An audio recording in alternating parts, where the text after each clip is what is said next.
This unit is about photosynthesis, which is a process crucial to life on the planet because it takes energy from sunlight and makes it available to the living things on the planet.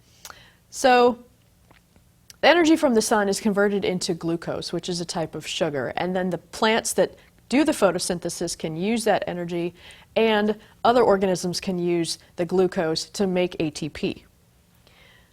So here's an overview of what's happening with photosynthesis. This is the abbreviated photosynthesis equation, and then you can see what's going on here with this cute little leaf.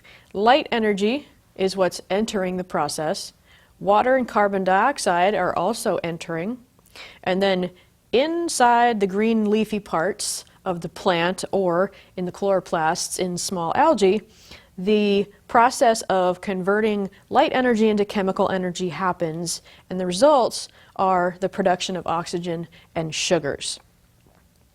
So photosynthesis has two major parts. They're the light and the dark reactions. The light reactions require light. Sometimes they're also called the light-dependent reactions, and that's because the purpose of those is to harvest sunlight.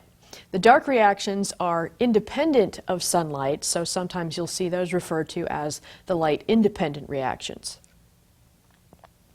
So here's some more detail about the light reactions. Make sure you check the readings that correspond with this section to make sure that you understand what is going on in between these brief steps that I've outlined here. So the light reactions take place in the thylakoid, which is inside the chloroplast.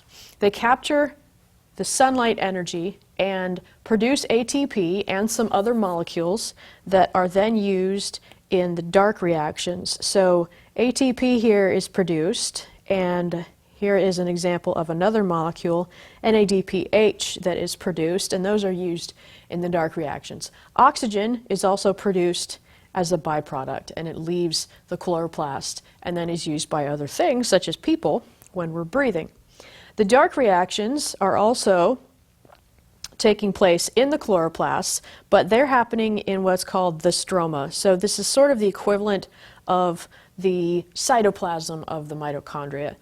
And so the dark reactions use ATP from the light reactions, and they take carbon dioxide from the atmosphere, make molecules that are used in the light reactions, and so NADP plus is an example of that.